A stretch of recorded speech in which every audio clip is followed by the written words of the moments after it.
अब एक काम करते हैं, एक बार इंडेक्स का चेक ले लेते हैं, उसके बाद थोड़ा सा आगे बढ़ेंगे और बिग मार्केट वॉइसेस की कड़ी पे थोड़ा सा फोकस करेंगे।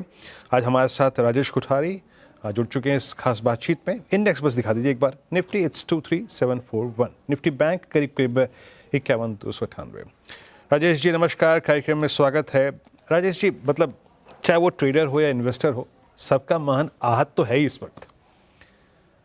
पहले बात ये करते हैं राजेश जी, आपके अनुसार आपका अनुमान क्या कह रहा है? ये जो हमें दिक्कत इस वक्त महसूस हो रही है, सबसे बड़ी एफआईएस की सेलिंग, रोज़ बरोज़ 3-4 हज़ार करोड़ रुपए की सेलिंग। आप इंडेक्स 1500-1600 करोड़ रुपए का रोज़ बेच रहे हैं, आप स्टॉक फ्यूचर्स बेच रहे हैं। हमारी इंडियन मार्केट्स की इस वक्त ग्लोबल प्लेसमेंट लग कैसी रही है? जब जनवरी में हम एक बार फिर से एक फुल फ्लैज ट्रेड शुरू करेंगे, क्या ये सेलिंग प्रेशर कंटिन्यू करेगा? आपको इस बात के चांसेस लग रहे हैं क्या? First of all Virendra ji, India का अगर आप overall as a global fund manager अगर आप सोचते हो, correct, so you have different options to play. And उसमें सबसे बड़ा option for global investor today is first is home market, which is US for that. And US market, the economy and the Trump coming in, so political certainty, and because of the lot of efforts to improve the overall economy, be it make in USA, and ये सब policy की वजह से US corporate earnings growth will be double digit. So US economy and US market will be the first preference for any global investor. But it is not only about US, and then comes the second most preferred market. Here you have 3-4 options. One is Europe, second is Japan, third is China, and fourth is India. And when you look at relatively across these 4 countries, where you will allocate the most, and that's where India is the most important market for any global investor. The economic growth, हमारी जो country का है, is the one of the fastest. Second, importantly, democratic driven. Third, importantly, demographics in favor. Fourth, importantly, China +1, US की खुद की policy China +1 रही हुई है, so India will be natural beneficiary. And last but not least, valuations are reasonable. They are not सबसे बहुत सस्ता भी नहीं है और बहुत महंगा भी नहीं है. So I think India will become the second most preferred country for any global investor. And therefore, I'm not too much worried about the FII selling for the next year. I think already base बहुत ही कम है. From ये base से मुझे ऐसा लग रहा है कि FI का भी इंटरेस्ट इंडिया में बाइंग की तरफ चालू हो जाएगा. ओके, ठीक है, आप कहते हैं कि एफआईएस का इंटरेस्ट चालू हो जाएगा, बट लॉजिकली चलनी वही चीज़ सही है राजेश जी की जिसमें हमें अर्निंग्स अच्छी नज़र आए. अब आपका अगर आप पिछला अर्निंग सीजन देखें, है ना, अब जब हम जनवरी में मुलाकात करेंगे, मेरे ख्याल से 13-14 तारीख को पहला नतीजा आ जाएगा इन्फोसिस या फिर टीसीएस का. इस बार की अर्निंग्स अगर आप बीते अपने जो अर्निंग सीजन को देखें, उसके आधार पे अच्छी कहाँ नज़र आने की पॉसिबिलिटी है जिसको शायद हर कोई खरीदना चाहे, चाहे वो एफआईज हो, चाहे वो डीआईज हो, चाहे रिटेल हो, चाहे म्यूचुअल फंड्स हो. अच्छी अर्निंग्स की एक्सपेक्टेशन कहाँ है आपको? वीरेंद्र जी, मुझे ऐसा लग रहा है कि मार्केट इज ऑलवेज थोड़ा फॉरवर्ड लुकिंग होता है रादर देन बैकवर्ड लुकिंग. तो रेयरव्यू मिरर ड्राइविंग हम नहीं कर सकते, हमें थोड़ा आगे देखना पड़ता है. पर जब भी हम आगे की तरफ देखते हैं, तभी सबसे प्रेफर्ड सेक्टर रहेगा capital good sector. Capital good sectors की order book growth is going to be significantly better in the fourth quarter. Third quarter ऐसे भी इतना इंडिया के लिए इतना इंपॉर्टेंट नहीं होता है. हमारे लिए सबसे इंपॉर्टेंट सेकंड क्वार्टर और फोर्थ क्वार्टर होता है. तो ऑर्डर्स जो है इलेक्शन की वजह से काफी प्रेशर्स में थे कैपिटल गुड्स रिलेटेड सेक्टर, लेकिन election uncertainty is over and capex is going to bounce back. Most of the order announcement will come in the fourth quarter. So capital goods is the first preferred sector. Second important sector जहां पे आपको sentimentally as well as earnings will be reasonably decent will be the pharmaceuticals. The healthcare sector will be the second sector. Third sector जहां पे disappointment कम होते जाएंगे और US economy जैसे improvement start होएगा तो BFSI segment will also do well. Therefore the IT sector. These three will be the sectors where you will see better growth या better indicators या the better momentum या the better commentary from the management. Very important. क्योंकि results के ऊपर ज्यादा लोगों की नजर नहीं रहेगी, लोगों की नजर रहेगी मैनेजमेंट कमेंट्री पे। तो ये 3 सेक्टर में management commentary will be positive. This are the 3 sectors. Otherwise बाकी जो सेक्टर्स है, जितने भी सेक्टर्स हैं, वहां पे थोड़ा बॉटम अप अप्रोच लेना पड़ेगा। एवरी सेक्टर विनर्स भी रहेंगे वो सेक्टर में, वो लूजर्स भी रहेंगे, एंड हमें हमारी नजर वो विनर्स पे रखनी पड़ेगी। अच्छा, ठीक है, आपने राजेश जी कहा कि भाई पहला सेक्टर मेरा कैपिटल गुड्स है, लेकिन आपको भी मालूम होगा कि जब हमारा H1 में चुनाव आ गए थे तो हमारा कैपेक्स स्लो डाउन हो गया। अब सेकेंड हाफ में क्या होगा? और दूसरी बात, जो लास्ट आई थिंक सेशन में फ्राइडे को सिमंस ने कहा कि expect a slow down in railway order flow and private capex. अगर मैं एक फर्स्ट मूवर एडवांटेज लेने के लिए इन डिप्स पे कैपिटल गुड्स को बाय भी करूं सर, आपका पर्सपेक्टिव क्या है? क्या कि in next half of next fiscal ये कैपेक्स रिवाइव होगा? और अगर मैं यहाँ पे खरीदारी करता भी हूँ तो मुझे कितना टाइम वेट करना पड़ेगा? एटलीस्ट पर्सपेक्टिव साल 2 साल का रखना पड़ेगा यहाँ से? सबसे पहले तो कैपिटल एक्सपेंडिचर के बहुत सारे सब सेक्टर्स हैं, हमें समझना पड़ेगा। एक जनरल नहीं है कि रोड सेक्टर की, रेलवे सेक्टर की, ऐसा नहीं है।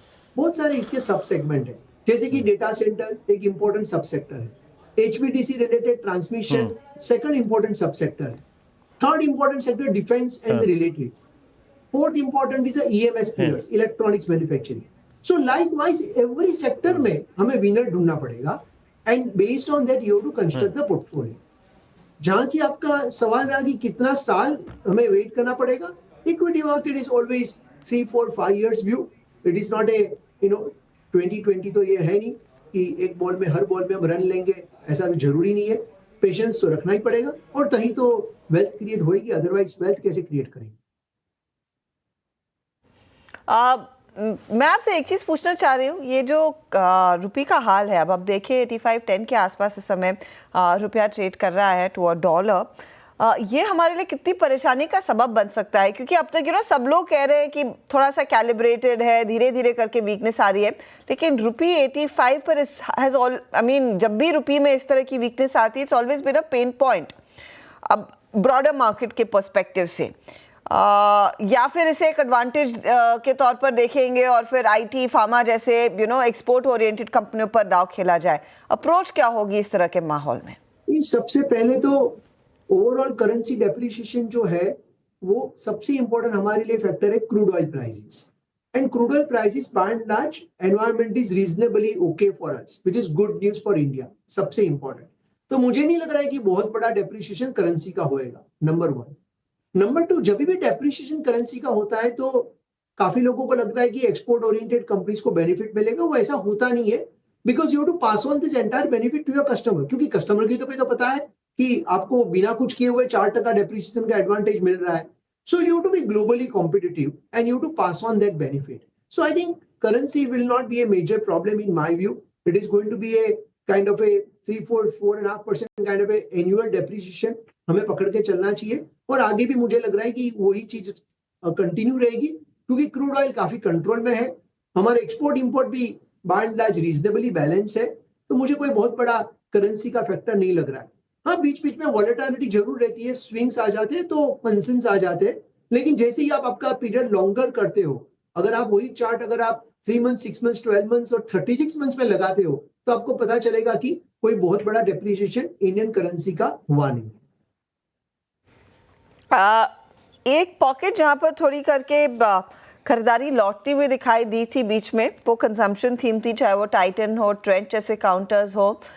इस पर आपकी अप्रोच क्या रहेगी? कि यहाँ पर जो बीच में हमें लग रहा था कि शायद वो के शेप, एटलीस्ट 2 साल पहले के शेप रिकवरी थी, पर वो पूरी तरह से उलट गई, और ऑफ कोर्स अर्बन के बगैर बजाय ग्रामीण इलाके और टियर 1, टियर 2 में डिमांड बढ़ती हुई दिखाई दी थी।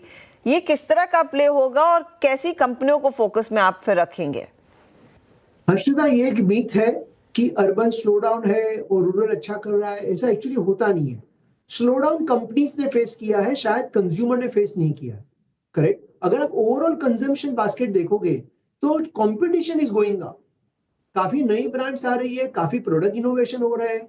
अगर आप देखोगे कि इंडिया की लार्जेस्ट FMCG कंपनी है, वो सिर्फ 4% पे ग्रोथ कर रही है, लेकिन वही इंडियन कंज्यूमर सेक्टर में इंडिया की लार्जेस्ट रिटेल कंपनी है, वो 40% पे ग्रोथ कर रही है।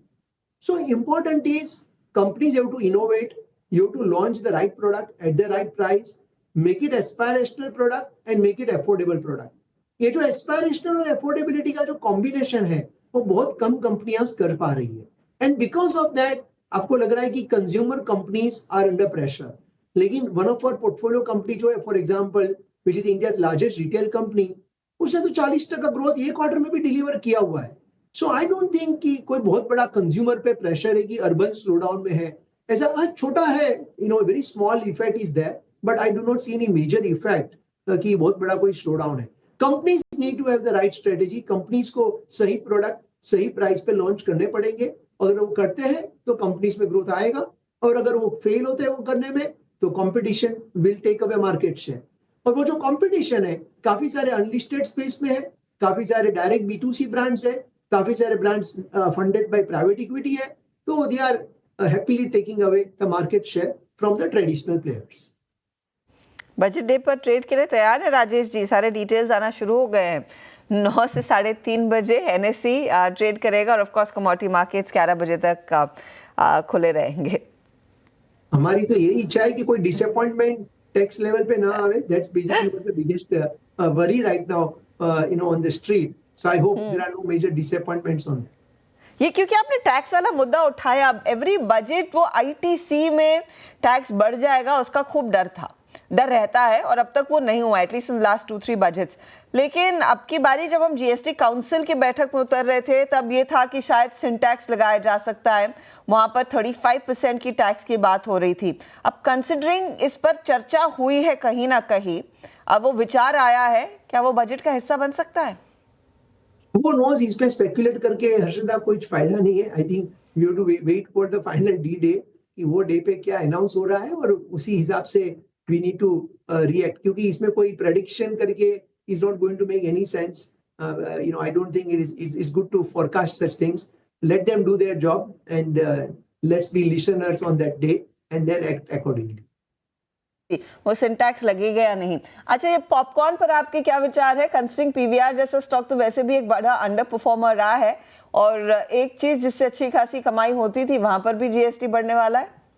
वेल, कमाई तो मैन्युफैक्चरर को हो ही रही है, कमाई तो कंपनी वाले को हो रही है.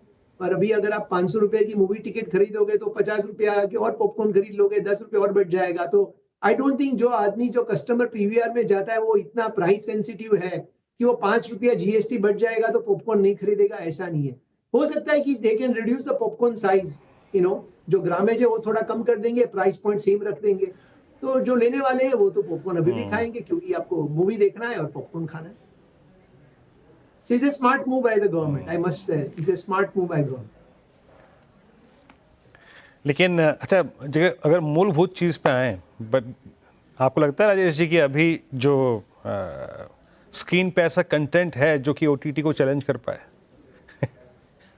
I don't think so. I think हम तो ये generally like PVR और इस तरह की businesses जो है, we have been avoiding from almost last 5 years, क्योंकि हमें नहीं पता है कि ये तो बेसिकली पूरी स्पेस इज डिफरेंट. ये पूरी डिस्ट्रप्शन पे है, और ऑलरेडी डिस्ट्रप्शन हो रही है. There is no point of debate. इसमें कोई डिबेट की बात ही नहीं है, कोई चर्चा नहीं है. ऑलरेडी डिस्ट्रप्टेड स्पेस है, and the businesses have to evolve. Business models change होने पड़ेंगे तो ही आपको ग्रोथ मिलेगा. अगर बिजनेस मॉडल चेंज नहीं करोगे तो यहाँ पे ग्रोथ आना बहुत ही मुश्किल है. बहुत ही कॉम्पिटिटिव फील्ड हो गया. चलिए राजेश जी, बहुत बहुत शुक्रिया. बहुत अच्छी से बातचीत हुई आपसे आज, हर टॉपिक पे, हर सेक्टर पे, इसकी प्लेसमेंट पे. बहुत बहुत शुक्रिया, बहुत बहुत शुक्रिया सर. और आपको नव वर्ष की अग्रिम शुभकामनाएं सर राजेश जी, नव वर्ष की भी और क्रिसमस की भी, क्योंकि थैंक्स वेरी मच. बहुत बहुत शुक्रिया आपका, बहुत बहुत शुक्रिया.